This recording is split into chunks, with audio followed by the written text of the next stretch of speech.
Hi, this is Rebekah. And Leslie. With the Geeky Girls Night In podcast. Geeky Girls Night In is a podcast with your fandom family sleepover style. Empowering fans and creating inclusive fan spaces where we can all be ourselves. So get your jammies. Grab a drink.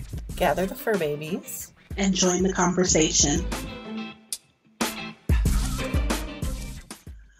Welcome to the fourth episode of Geeky Girls Night In. We had a great time recording it. Leslie updated us on her love and hip-hop Sims drama, and I debuted my Today in Gay segment. And today we also interviewed Judi Siklos, a Toronto-based therapist and geek, about how sci-fi and fantasy can impact our mental health. We hope you enjoy listening to it as much as we enjoyed recording it. Hey, welcome back. Thank you so much for joining us again. Yeah, thanks. So first off, we're going to talk about Today in Gay. I suppose that could be like our weekend geek of the episode. Yeah, maybe we should make this recurring. There's always gay news. There just is. So there's a few things I just wanted to touch on that's really cool that happened this week. First of all, this week is Shoot Week 2018. That's on Twitter. That's a hashtag, SHOOTWEEK 2018. So for those that you don't know, I'm a huge fan of Person of Interest. I don't know if you guys, have you seen that, Leslie? I've never seen that, no. Okay, it's a fantastic show. And there is a ship, very popular ship in that show, of two characters, Root and Shaw. And they're both women, so that's how this ends up in the Today in Gay segment. And it's just, they're both just amazing, layered, complex, and just magnetic characters. And together they are fantastic. So in Twitter, the show is off the air, but man, we'd love a Shoot spinoff. Or we just, it's just celebrating stuff we love. So if you go on that hashtag, and that was started by a Twitter fan, let's see, Aria, ARIYAHV. So check that out. There's a lot of really, really great art and fan fiction and just a ton of really cool stuff people are posting. That's cool. Next thing, Black Lightning was renewed. So that's a CW superhero show. Features queer women of color. It came out with such a bang, no pun intended. Yeah. That I would have been surprised if it didn't get renewed. Yeah. And it's got great reviews. Just great reviews. Also, this week, Gillian Anderson was tweeting on her account her new show, which is called Sex Education. And she just seems so happy. I'm so happy for her because, she came off of X-Files, which was not a good experience for her. Oh no. Yeah, Chris Carter and the way that he handled, I don't want to give a ton of spoilers, I guess, but there was some, he did not do right by Scully. That's the bottom line. Okay. And I don't think he did right by Jillian either. And so she quit. And she also quit American Gods. She was also on that. But I think Brian Fuller, who is I think the showrunner, also quit. So who knows what's going on with that. Yeah. I still haven't been able to see it because it's on Stars and that's a little too rich for my blood. I'm hoping at some point to be able to watch it. Clips on YouTube. That's what I did. And that's how I saw Gillian Anderson as Ziggy Stardust. Nice. Gillian is just, I think, one of the best actresses of her generation. She's just amazing. So I'm glad she's happy. It looks like a really cool show. It's about, I guess she plays the mother of a teenager. She's a sex therapist. He's a shy, nerdy virgin. And basically, I think inspired by her, him and his friends start sex therapy advice session at that school or something. I don't know. It's still in the beginning phases, but it looks really cool. It's a British show and it'll be on Netflix. So. Okay. And then Sarah Shahi, who she's in Today in Gay because she has a big old gay following. She's played several LGBT female characters on the L Word and Person of Interest. her new show, Reverie, that that premieres May 30th. Yeah. And it actually looks really cool. She plays a woman who's just been through, I guess, a lot of trauma, and she learns, let's see, I'm going to get the exact thing. Okay. Let's see. A tech genius has created a virtual reality world in which people can live out their dreams and fantasies. But some people don't want to leave, and their lives are in danger because they refuse to return to the real world. It's Mara, and that's Sarah Shahi's character. It's her job to go in and convince them to come back to their actual lives. So it seems like really interesting, kind of sci-fi-ish, but also about trauma and how we deal with trauma. It also stars, if you happen to like gorgeous men, Sendil Ramamurthy, who was on Heroes. And it also, President Palmer's in this one as well. He's always going to be President Palmer to me. It sounds like a combination of Westworld and that movie that came out a while back with, what's his face in it? Bruce Willis. And, like, people didn't go outside anymore. They had, like, basically proxies. So, like, you sat in this thing and, like, you directed your proxy in the world. So, okay. I don't think I saw that. Have you seen this? It's hilarious because... do you say it's Bruce Willis? Yeah. Bruce Willis's proxy looks like him, except he has hair. Bruce Willis's proxy, not Bruce Willis. Right. No, I haven't seen that. But yeah, and I haven't seen Westworld either, to be honest. But I saw the previews for Reverie, and it looks really good. And I'm always down with Sarah Shahi. So cool. So that's my Today in Gay. And then on fandom news, I just wanted to also give a shout out to a Wynonna Earp fan on Twitter, who is putting together something called Earp Couch Con. So EARP couchcon.com. And it's basically an online virtual event because as wonderful as cons are, not everybody can go. So it is supposed to be, it's still in the very beginning phases. And if you go to earpcouchcon.com, they're also looking for volunteers who can, do online events and stuff like that. So go check it out. It's not going to happen, I think, until November, but I really like the idea because there's just so much love going on at cons and you get to be with your people, and it'd be nice for other people to be able to experience that who maybe can't make it for a variety of reasons. That sounds pretty cool, yeah. And then my last announcement is, so, I go to Comic-Con every year. Comic-Con being San Diego Comic-Con, and I would like to point out, it is the only Comic-Con. All the other fan conventions have different names, except Salt Lake City, who San Diego Comic-Con is actually suing last I checked, because that's their name, Comic-Con. What about New York? New York Comic-Con. Isn't there a New York Comic-Con? But they all have different names. There's Emerald City Con, and there's da-da-da-da. They don't call it Comic-Con exactly. They call it different things.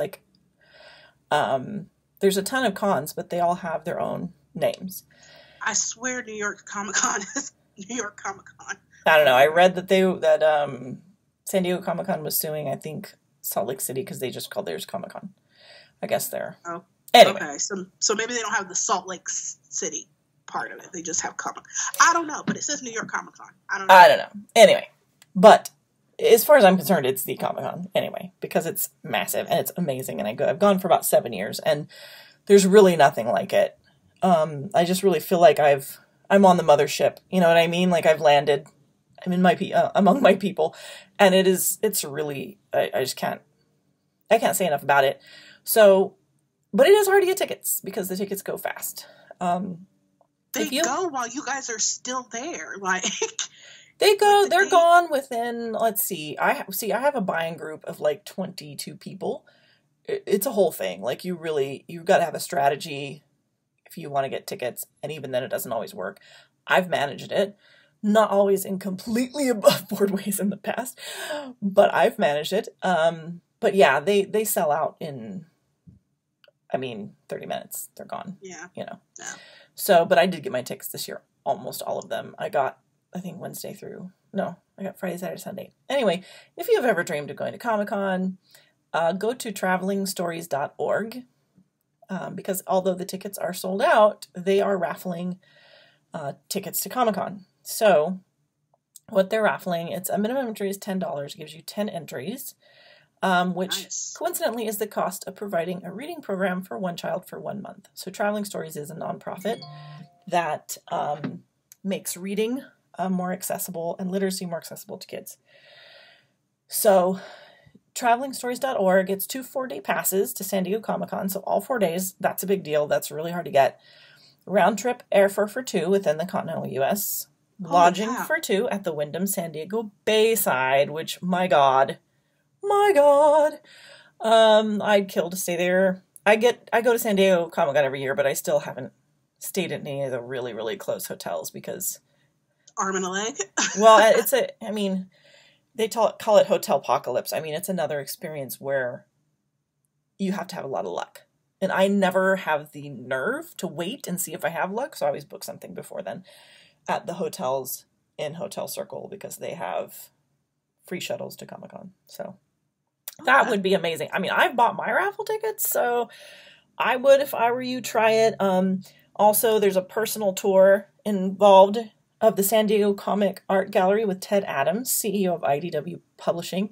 Now, I know IDW Publishing because they publish the Winona Earp comics, and they are amazing with the fans. So this is definitely a person that you want to meet and go on a tour with because they're amazing. They had you know how many times I've raved about the Winona Earp fan party from last year. Yeah. So the entry is a donation to Traveling Stories, a nonprofit organization in San Diego that's fighting childhood illiteracy by helping kids fall in love with reading by the 4th grade.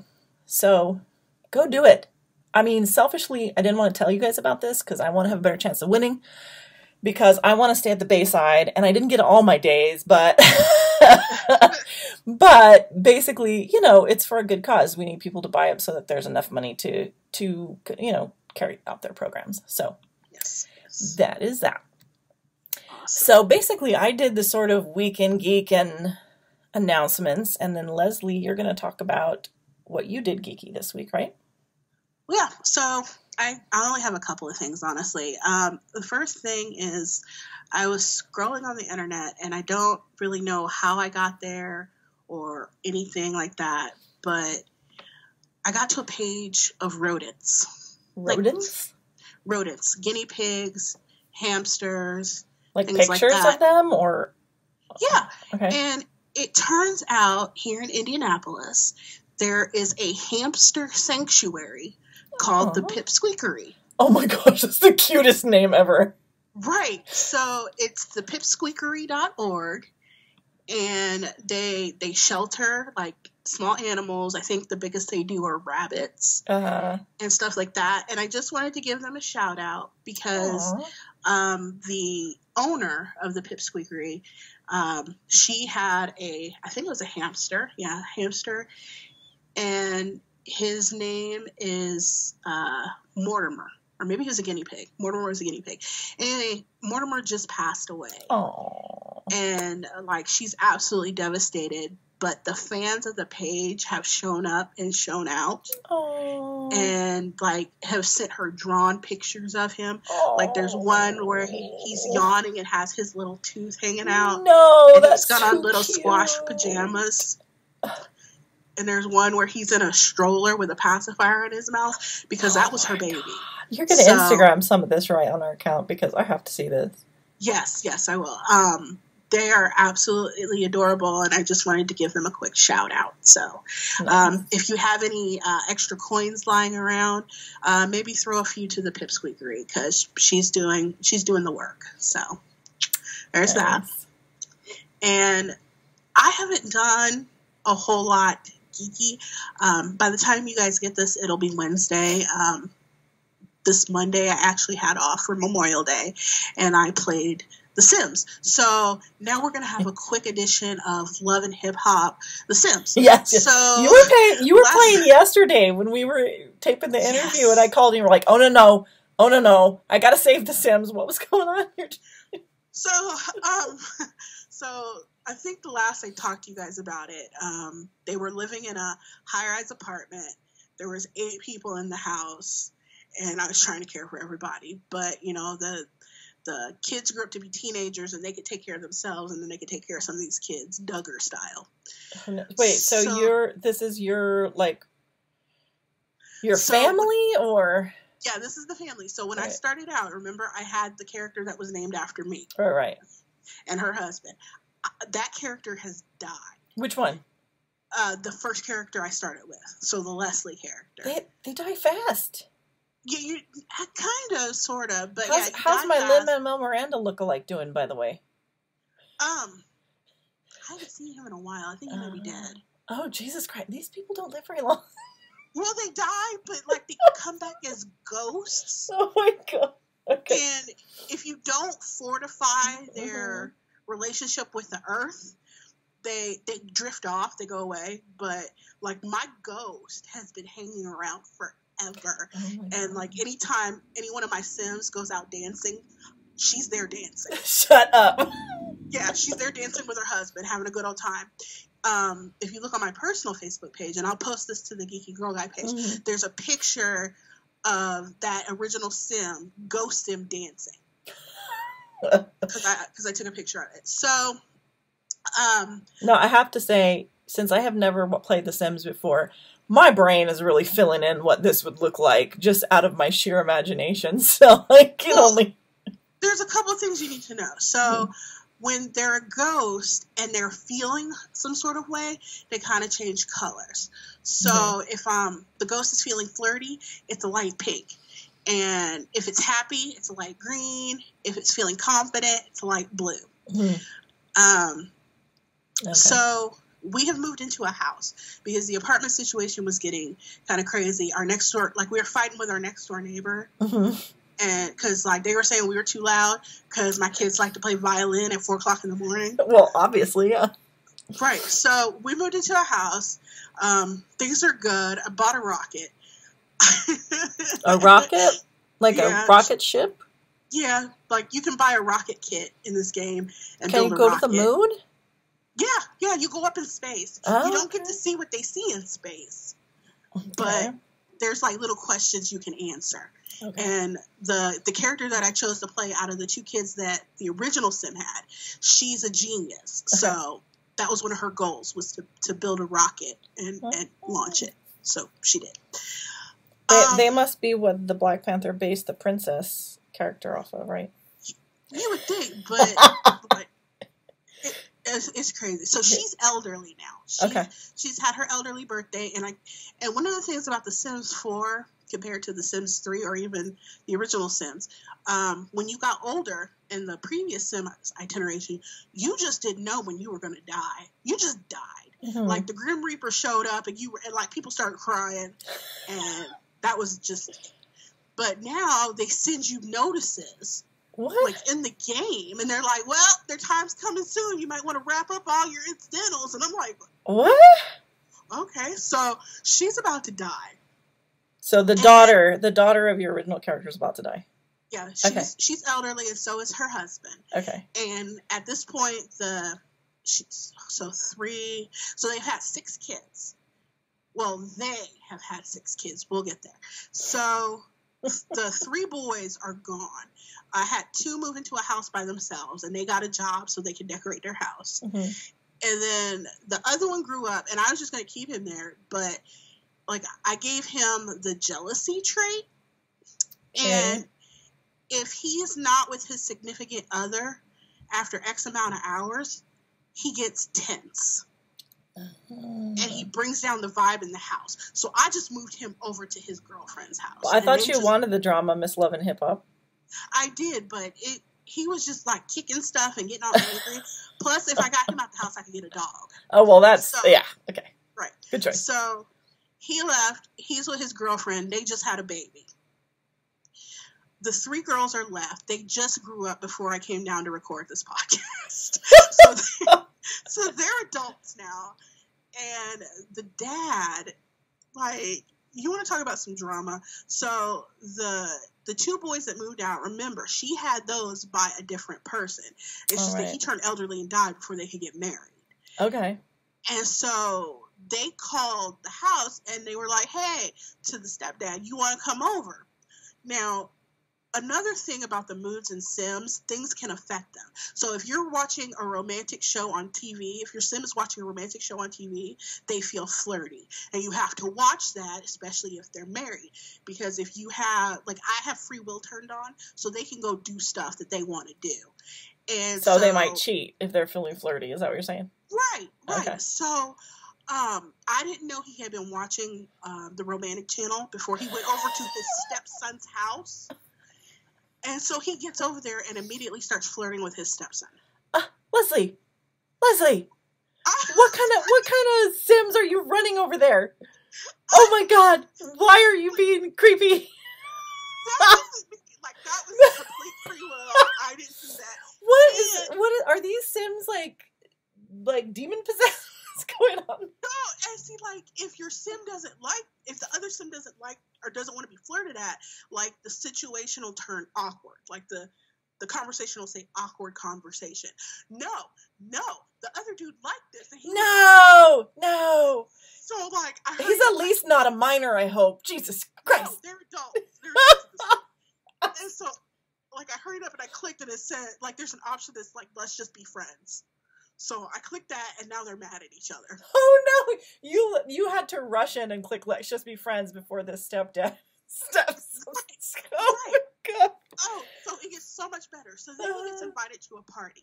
His wife isn't, like, he's lower in his career than his wife is. Like, she's reached the top of her career. He's like at level 2 because he keeps quitting jobs. And so he goes, like, so he's got all this time in the world because he's a lackey. So he goes to this party, sleeps with another woman, gets her pregnant. And so now, like, there's a baby on the side. Oh my God. This show, I had no idea the show was this torrid. It's insane. And so then, like, the girls grow up, and so I throw them a birthday party, because if you don't throw your Sims a birthday party as they age up, they get sad that nobody remembered their birthday. So just like in real life. Right. So I threw a birthday party, and I invited the girl that the dad cheated on with. Why did you do that?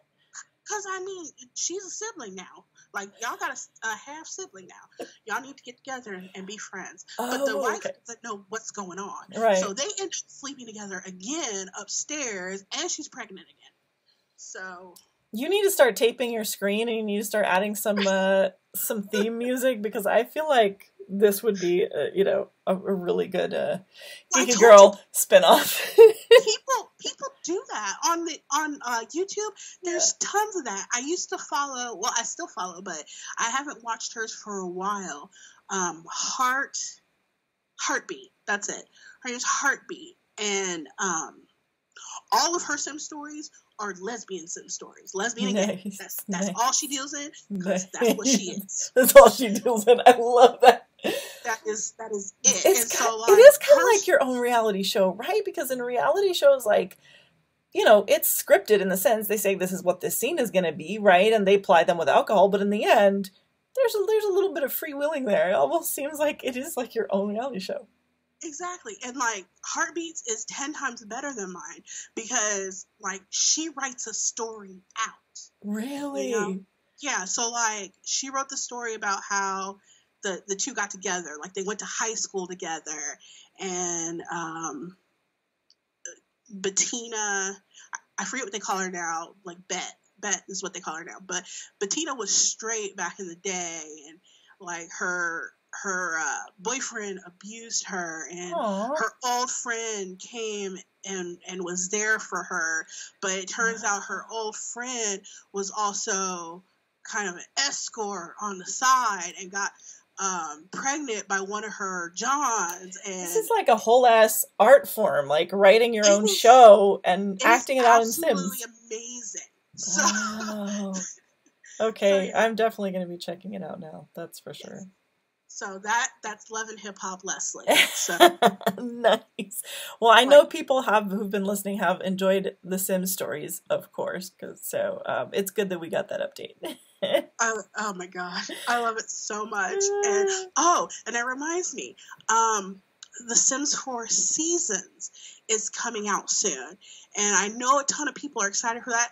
Sims Seasons tends to piss me off because I like the fact that I don't like to change clothes. That's just my thing. Like, I'll change on occasion, but I don't like to change their clothes. With the Sim Seasons, I can't have them out in the, they have actual seasons, fall, spring, winter, or summer. And so, I can't have them out in the summer in the cute leather jacket with the button-down long-sleeve shirt and pants outfit, because they'll get too hot and they'll burn up. Are you going to try it, though? Are you going to try the new one? I'll see how much it costs, and we'll go from there. That sounds like a plan. Okay. Because I got the only reason I bought the Sims 4 was because it was on super discount sale, because I swore I was never going to buy another product after Sims 3 because Sims 3 was so glitchy, but they fixed a ton of the glitches. Right. So I enjoy it very much. Nice. Cool. Well, I'm sure people will look forward to seeing that posted on the Geeky Girl Guide Facebook page. Okay, so next we're going to have an interview with Judi Siklos, and I think you guys are going to really, really love the conversation. We're going to talk about fandom and mental health. Yeah. Enjoy.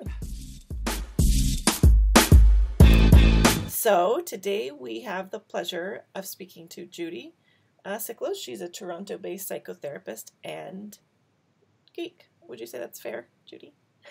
I think that's fair. And her pronouns are she and her. And today we're talking about mental health and being a fan of genre, sci-fi fantasy. But first, Judi, tell us about your counseling practice and why you got into the mental health field in the first place. So as you said, I'm based in Toronto and I work here. I've been working as a therapist for about 10 years. And I work in a couple of different areas, and I would say I'm a generalist, but one of the areas that I feel like I have a little bit of a subspecialty in is some trauma, and also working from, what's called a feminist multicultural model. Mm-hmm. And that's sort of my counseling practice. I got into counseling because I've always been interested in people.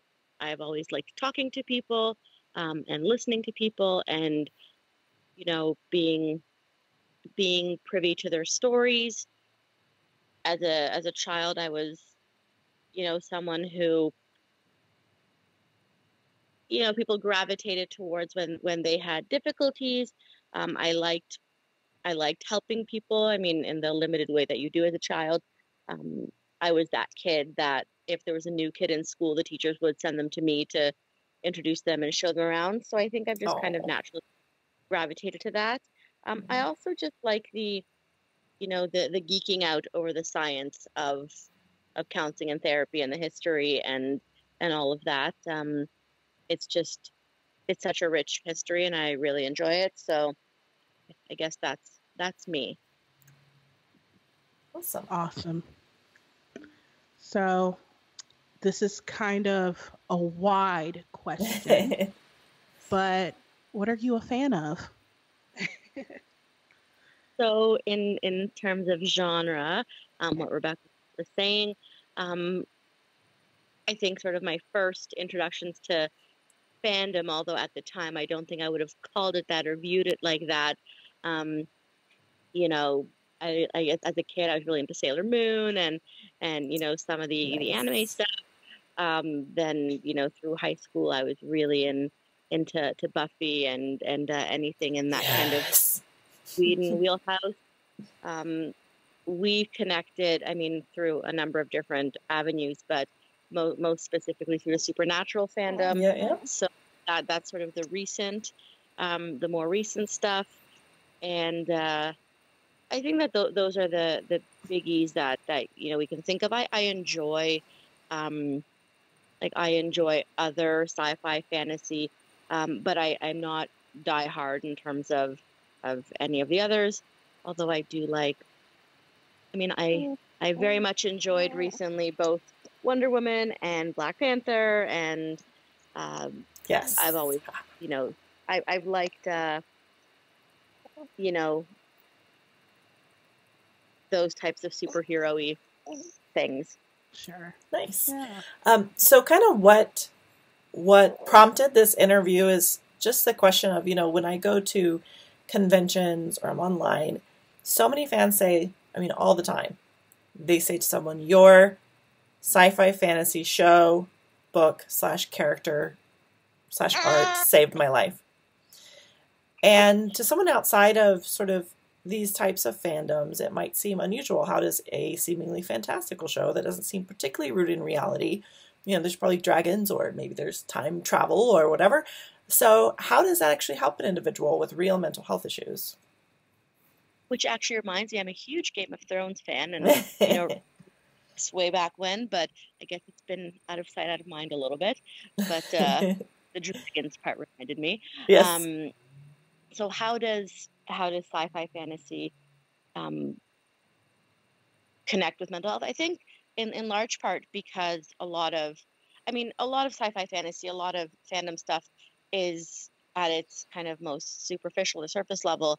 It's entertainment, it's escapism. Mm-hmm. It's if your life is rough, you don't want to be looking at reality. You want to look at the pretty dragons and the Mm-hmm. and you know and the cool tech, and it's a little bit of just even wish fulfillment, because you can think about different futures and things like that.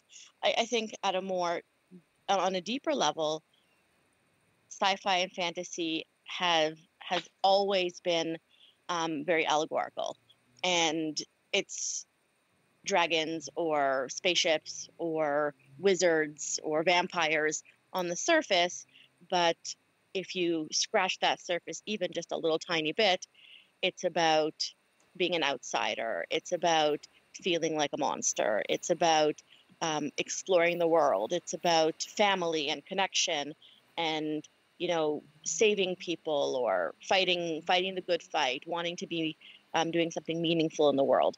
And I think that all people connect to that, but especially people who are struggling or who are marginalized in their, you know, real world, quote unquote. It can be really healing or really empowering to think about how you could be, or how the world could be. Okay. Very cool. Very cool. So one incredibly common theme in a lot of cult favorite shows, Supernatural, is the one that like popped off the top of my head. One of those common themes is resilience. How can a show that models resilience help process trauma?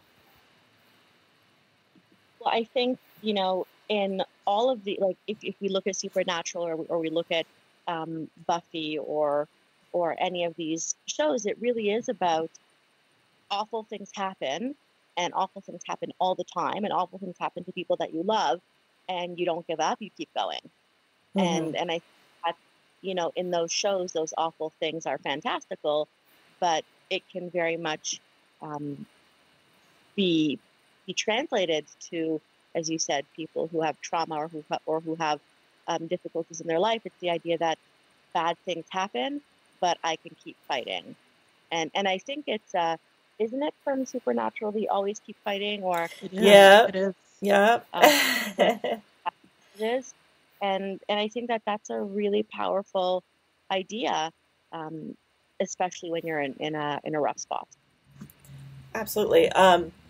Which is why I think, you know, it's no coincidence that fandoms like Supernatural, the sort of activism and fundraising and everything that we do surrounds mental health. And one thing we also feel strongly about at Geeky Girl Guide is that representation instead of erasure is important for mental health.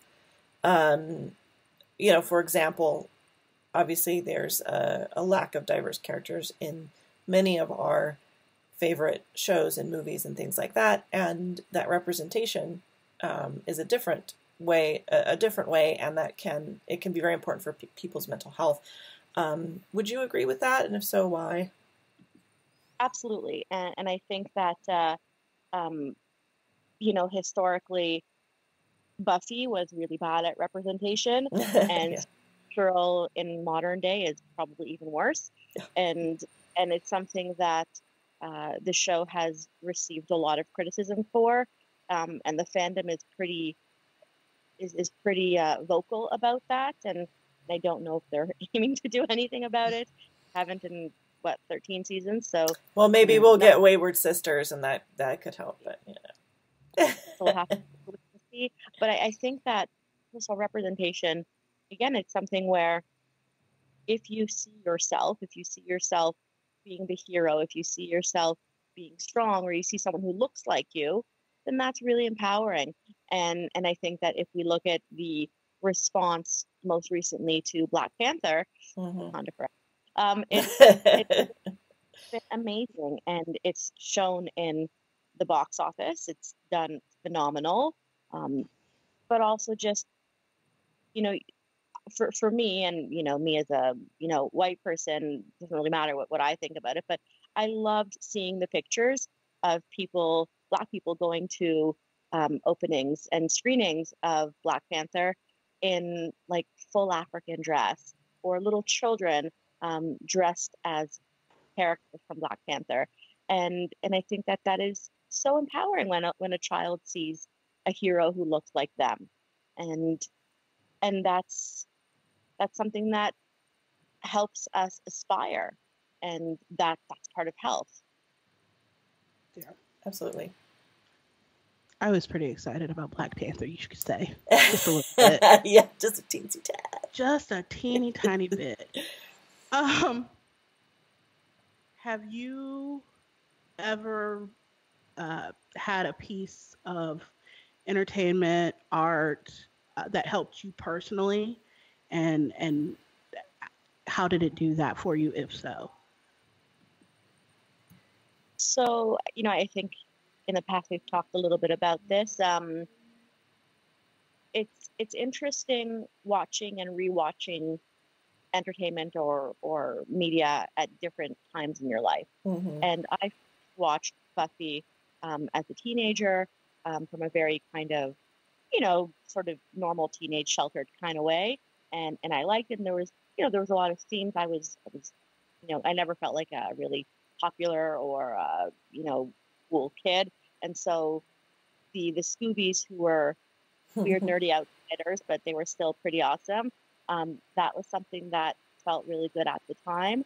And then later on, years later, when I rewatched the whole series, following a sudden and traumatic loss in my family, the themes around death and dying really, really resonated. In particular, how the show dealt with the death of Buffy's mom.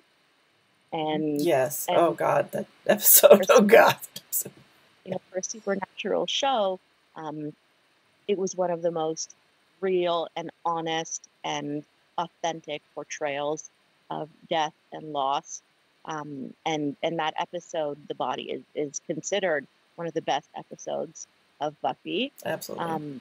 And I think those, I remember sitting there just kind of numb because it felt so real. Even before that, you know, the first time around when I watched Buffy, and there's the episode where Buffy sacrifices herself for her sister.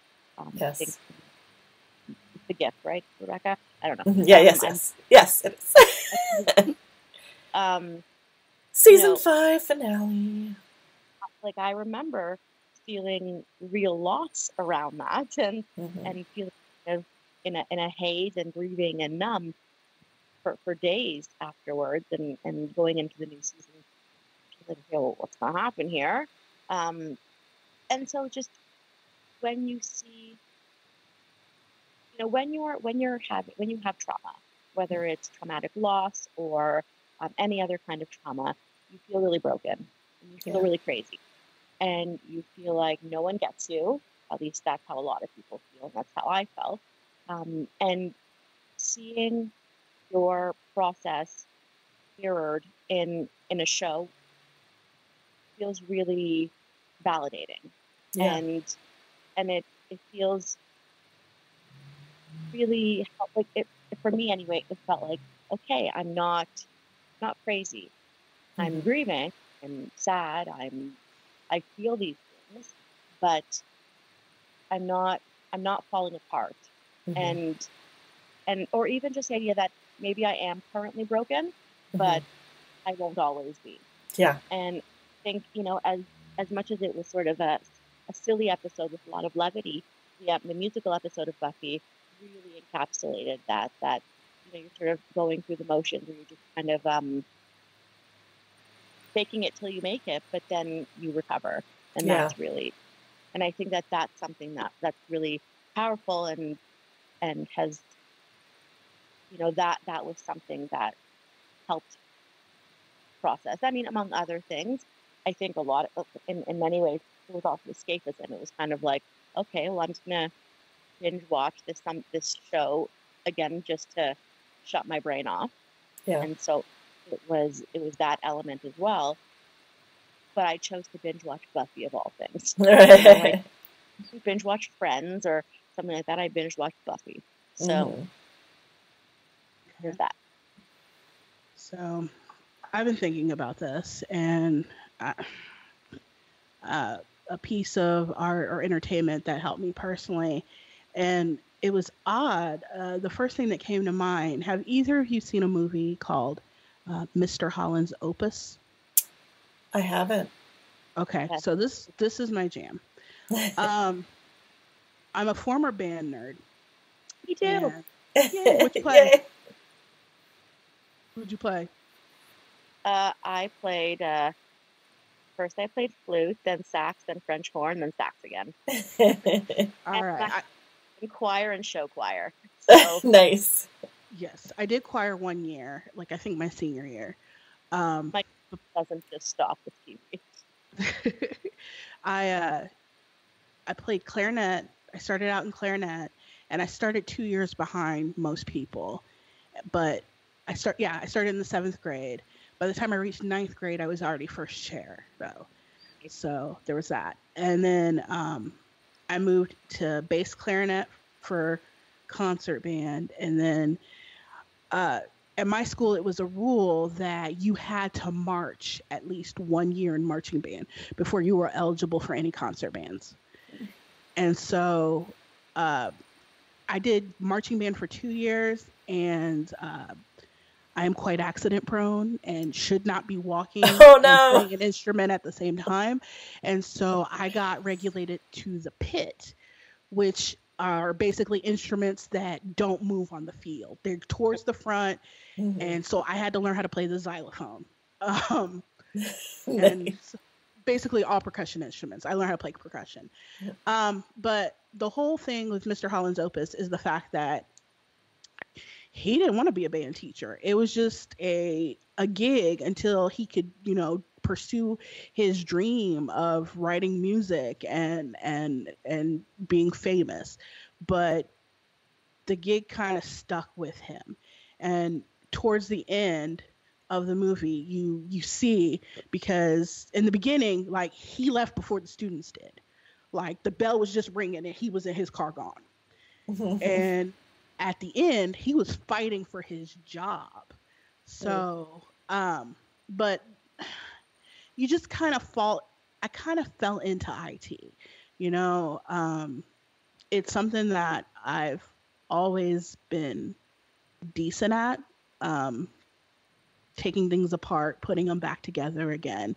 That's why I'm typically on the infrastructure side of IT. I take care of the stuff that the developers need to program on. And I'm pretty happy with my job. But before that, I was in retail for 100 years and did like 3 part-time jobs at the same time, or 2 part-time jobs and a full job, just to kind of make ends meet. And I never thought that I would get to where I want to be, or even be satisfied with, where I was going to be. But I look back, and some of those times that, you know, were incredibly difficult and I was exhausted were some of the best times of my life. Mhm. Like, I worked in a daycare part time for a couple years, and like before that, I didn't even want kids. Kids were like, they took all your money and they took your snacks. That's all. That is true. They do that. Yeah, they take your money, they take your snacks. And I worked in a daycare, and I worked with this young woman who, she was 1 years old at the time, and she just completely stole my heart. I'm not going to say her name on the podcast because we recently reconnected via Facebook. Her mom is a bridesmaid in my friend's wedding, and I saw her name on our mutual friends page, and I'm like, her name is very unique, which is why I'm not going to say it on the podcast. And I'm like, can you find out if this girl went to this school during this year? And surely it was. And, you know, Aw. she's one of the reasons why I have my daughter. She was such a jerk. I loved her. So I hope, yeah. So Mr. Holland's Opus kind of paved the way for all of that. There's more to the movie than that, but a lot of it focuses on his career. Rebekah, if you haven't seen it, I think you should, because it's one of those Yeah, I haven't. those movies, like, I've seen it 700 times, no joke.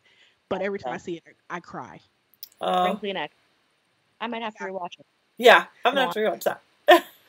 I always cry at the end, especially when she's like, and you're going to take this baton. Taking the baton. So it's like part because it's banned and part because he takes something on that he doesn't think is important, but learns something new about himself and that it is important to him. Exactly. And Okay. then the first person that he helps out, like, she is not great with her instrument. And, you know, most people, like I said, I started 2 years behind everybody else. People start band in my hometown in 5th grade. You go to a clinic, you get to try all the instruments. Mhm. They fit you for the one that fits you, and then you start. Like, so by the time I jumped in, they're playing like full-fledged 3 pages of sheet music, having a ripple, and I just learned how to play Mary Had a Little Lamb. So you kind of related to that on a couple different ways then, like as a kid and your struggles as a man and as an adult. So it kind of hits you on a couple different levels. Oh, that's really cool. Yeah.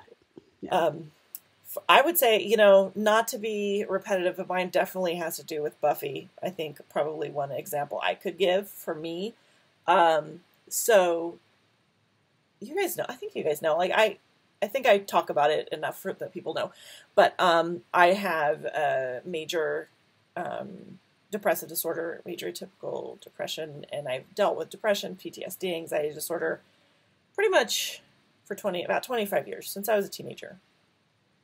And at times it's been severe enough that I've had to be in a psych ward. You know, when you come in such crisis, you think either that you're going to hurt yourself, you can go into a psych ward, right? And one time I was actually admitted to a longer term residential women's program for PTSD, and it was like a little house. It was in Boston, McLean's. It's called McLean's, and it was like almost like a little halfway house, right? It's like 2-story, and a lot of women who suffer from PTSD, and you go through your day, and you do group, and you do all the other things, but then at night is dinner and whatever, and like you go and you can use the kitchen, you can go into town for a couple hours, you know, that kind of thing. Well, oddly, and I'm not sure, I'll have to say this out loud before I can make sense of it, but an episode of Buffy that meant a lot to me during that time was called Normal Again.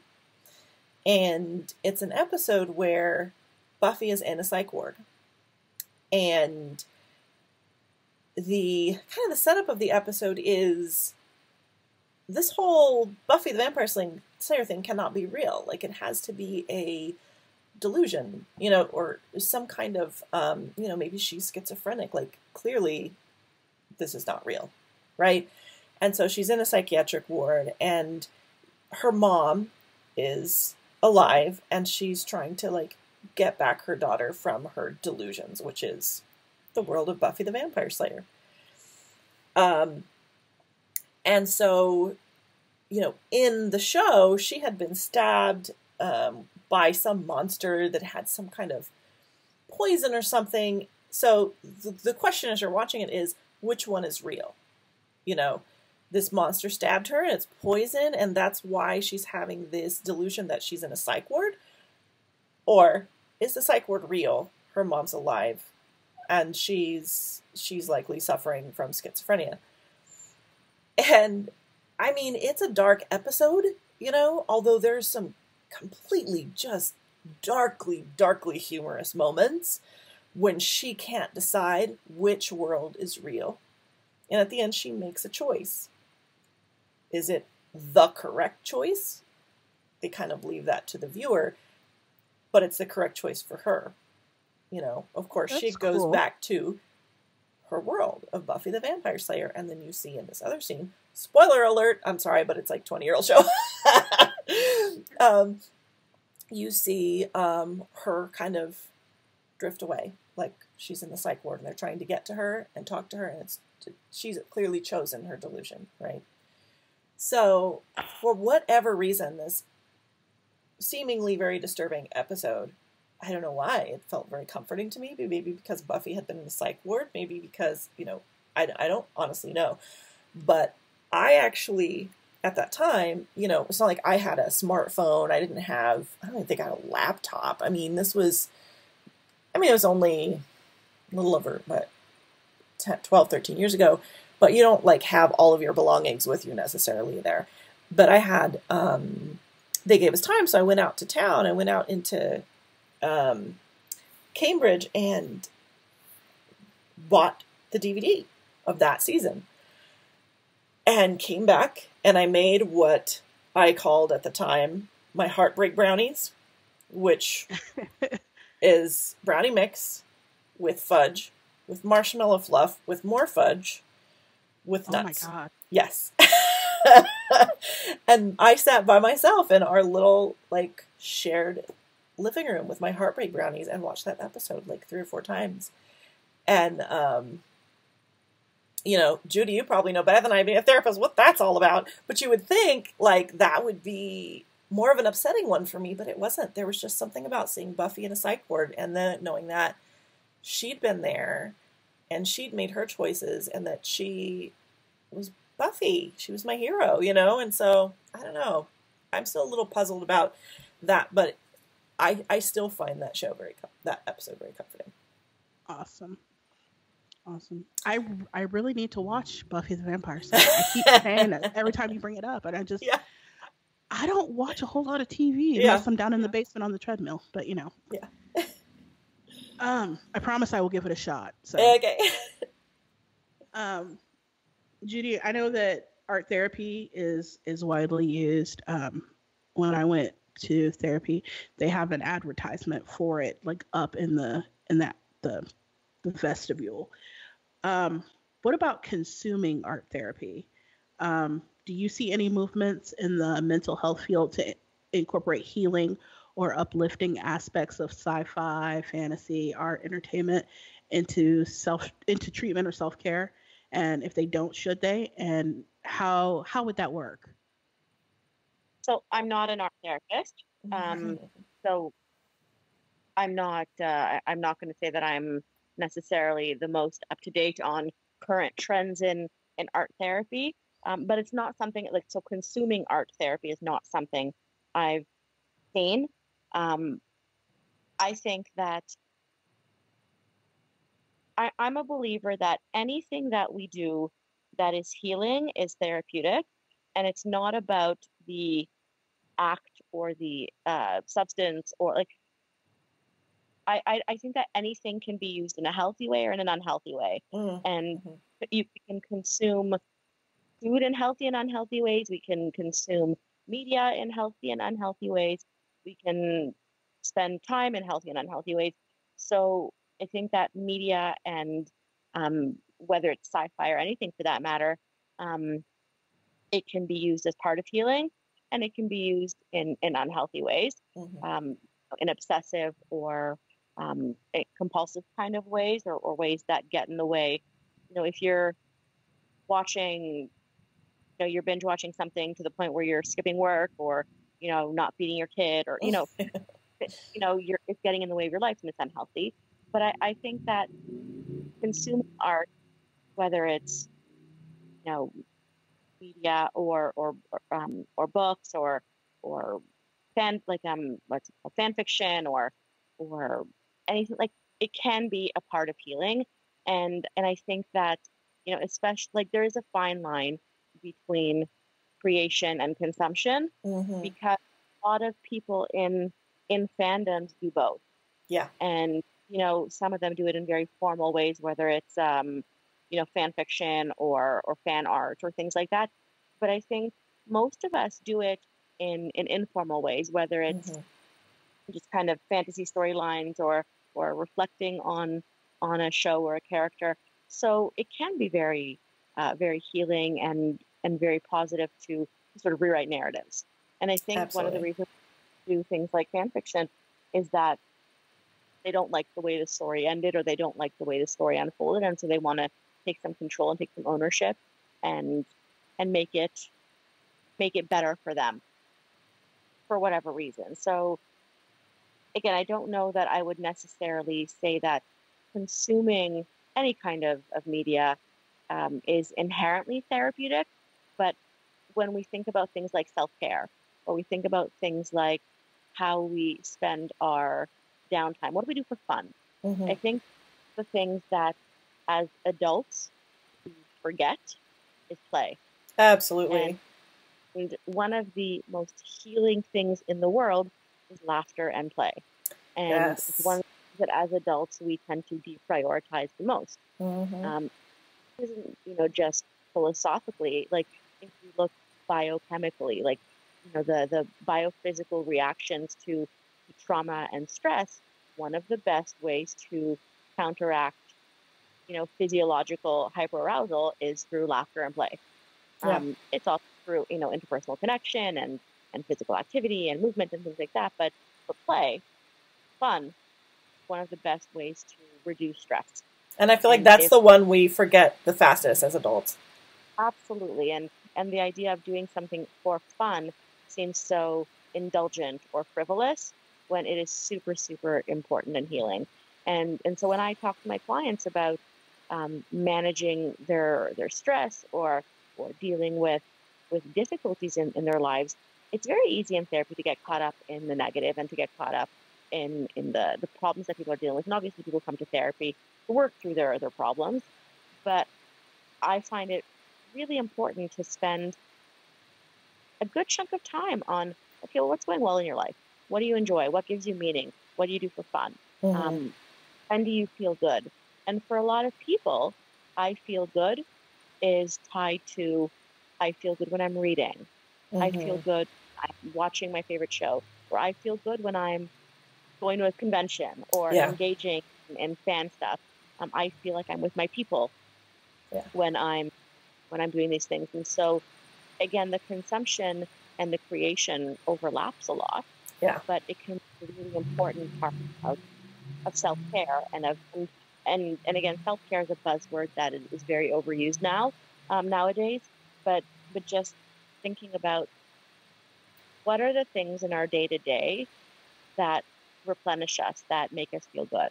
And if watching 1 hour of, you know, your weekly show, and then going online and talking to your friends about it, is something that brings you joy and excitement, then that's a healthy part of your life. Yeah, and I'm telling you, like, I've been listening, I don't know why, I've been hearing this a few places lately about the importance of play. And I don't know if it's because my son is getting older to where he might be a little more independent, but I've started really thinking I need to focus on that. Because everything on my to-do list is like, well, I have to accomplish, accomplish, accomplish, accomplish, you know. It's like, well, maybe it's time to rediscover a little bit of that, you know. Um, so, one more question before we get into, you know, where people can find you and stuff like that. We've discussed this a little bit before, but you were talking earlier about vampires and, you know, dragons and all of these other different creatures, especially, you know, being allegorical, and just kind of a wider sort of societal perspective. Is that something that is shared beyond the personal level? Like, there are trends, like vampires were a big thing for a while, and there's The Walking Dead and everything with zombies. Like, is there any sort of psychological force behind that, or trend behind that? So yeah, we've kind of talked about this before, and I think, first of all, if we look at the way monsters are portrayed, different kinds of monsters at different periods of time, there's a lot of, sometimes the monsters are used as a way to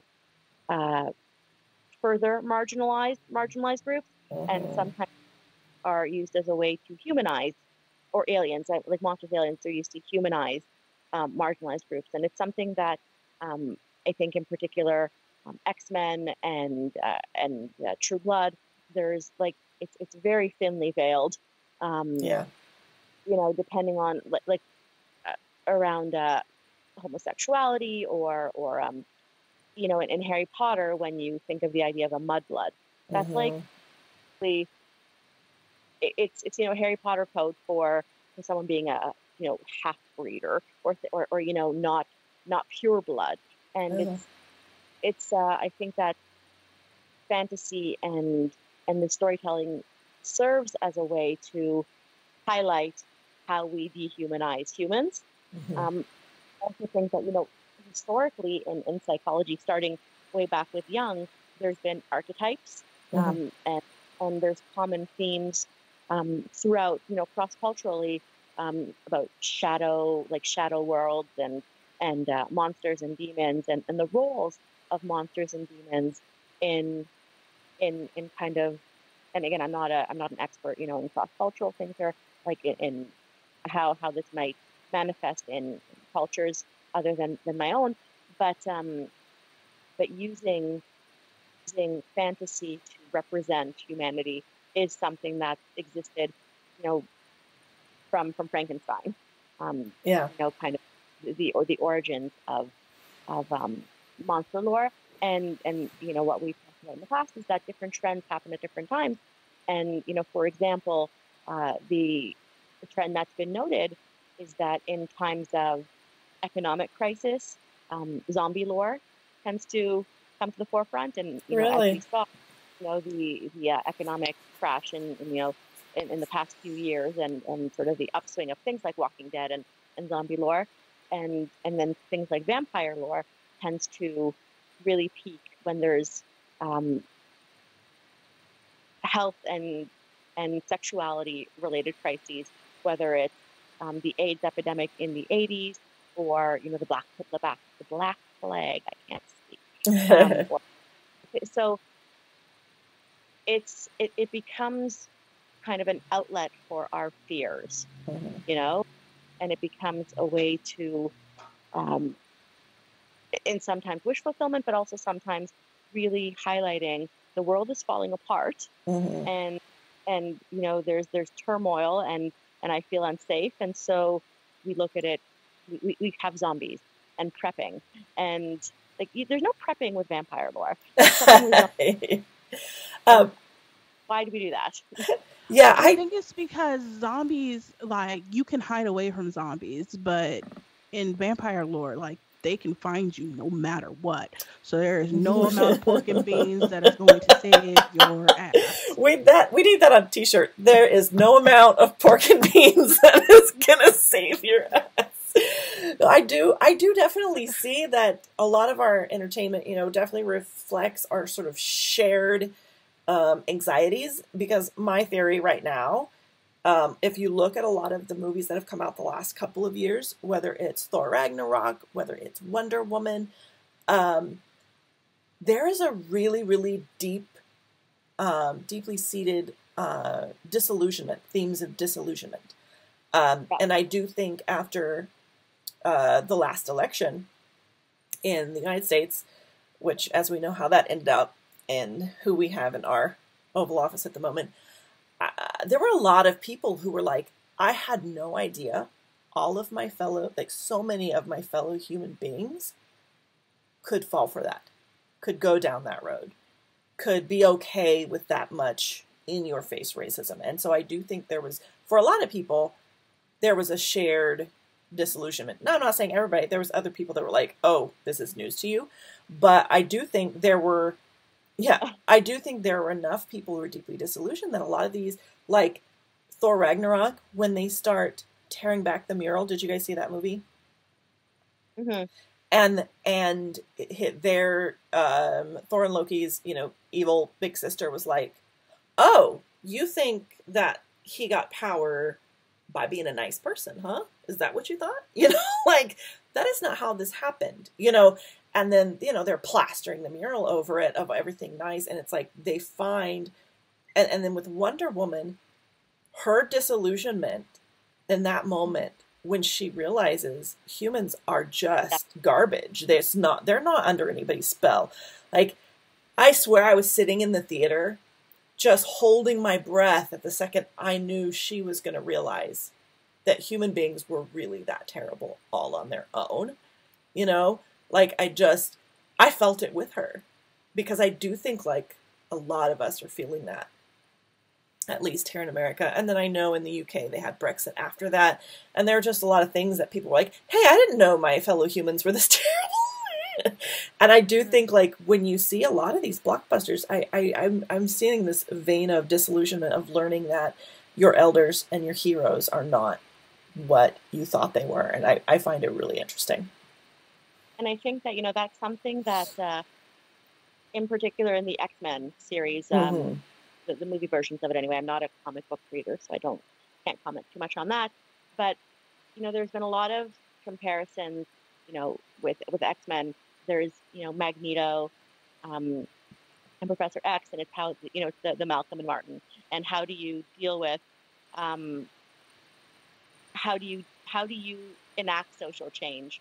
Do you do the Magneto thing where you're like, well, or let's go more recent. Are you Killmonger? Yeah. Or are you Black Panther? And I actually find like I came out of Black Panther thinking, is Killmonger really the bad guy here? And I mean, maybe we don't need to fight imperialism with imperialism, but there's something to be said about how do you deal with that disillusionment or disenfranchisement around how bad humans are. And okay, so do you fight fire with fire, or do you try to rise above, or do you go high when they go low? Exactly. Well, and I think the older I get, the more I'm like, dude, Magneto's right. When I was little, I was like, now Magneto, I get it, but you need to listen to, Professor. Now I'm like, oh, Professor Xavier, you sweet summer child. Burn it all down. Yeah, I swear. The older I get, the more I'm like, oh, maybe I had this twisted. And I mean, Professor X isn't all he's cracked up to be. So he's not like this great, super benevolent man. He kept his twin on life support so that he would have a spare body. Yeah. I'm just saying. Well, If you look at your games too, spoiler alert, it's what, 5 years old, 10 years old, I can spoil it. But at the end, so I mean, Hunger Games too, I think, again, it's this example of disillusionment and how do we fight the machine, and then realizing that the good guys are sometimes the same or worse than the bad guys. When Katniss has the opportunity to execute Snow, she actually executes Coin instead, because she realizes it's all the same. And that you can't bring down the master's house with master's tools, right? So Audre Lorde, right? I want to attribute that on that. You can't dismantle Yeah. So what was the question we got? I get on. No, it's fine. I mean, it was just really cool to talk about sort of our shared anxieties and how, our mental health affects, media kind of the other way around. So, and it's a feedback loop. I think that I think if the Christopher Reeve version of Superman came out now, it's too quaint. It's not. It like, and I think that in some ways we've gotten a little too dark and twisty lately. Batman, Spider-Man, Batman versus Spider-Man. It's just, is it possible to just have a little bit of levity and a little bit of, just the happy Superman or the happy Captain America? Not if you ask Infinity War, who I'm, by the way, suing them for emotional distress, but okay. But I think that it's a reflection of our time. Mm-hmm. When we are afraid of bloodborne illnesses, mm-hmm. then we read a bunch of advice. When we are afraid of the world collapsing around us, then we have media with the world collapsing around us. And that it's a reflection, and it's a bit of the mirror goes both ways. Yeah, absolutely. Well, thank you so much for interviewing with us, Judi. That was just such a amazing conversation that I know a lot of people are going to be able to relate to. Yeah, thank you. And do you want to let us know where people can find you online, or? So I'm on Twitter, but I'm not super active. I mostly just retweet things every once in a while when I remember to log in. And it's just my name is Judi Siklos at Twitter. Clearly I'm on Twitter so much. And my website is also just my name, judisiklos.com. But again, that's more for, local peeps who are potentially looking for therapists, which I'm out of commission at the moment because I'm on maternity leave. Yes. Congratulations. Thank you. And I think that our friends got the memo that we're nerds because half of the gifts we got the Rosa Parks book, and we got Marie Curie, and we got Women in Science, and the Women of NASA Lego set. Nice, nice. A Wonder Woman bib, Astro babies. So I think our friends are trying to lay a foundation for our child. The memo was received. Awesome. A good, strong foundation. That's right. All right. Well, thank you, Judi. Really enjoyed talking to you.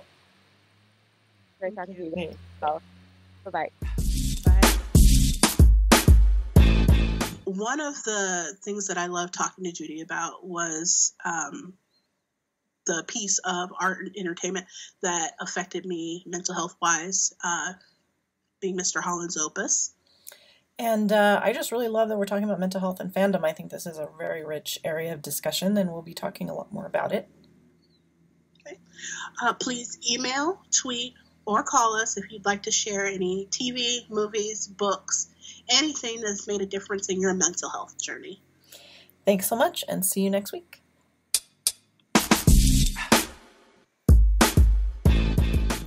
Thank you so much for joining us today. Since we are podcast newbies, it would mean a lot to us if you'd subscribe and rate us on iTunes or wherever you listen to podcasts. Also, we love to hear from our listeners. Leave us a voicemail at 785-746-2604. Email us at ask@geekygirlguide.com, or hit us up on social media at Geeky Girl Guide, all one word, on Twitter, Facebook, and Instagram. And remember, in the words of the great John Barrowman, never apologize for being nerdy. Until next time.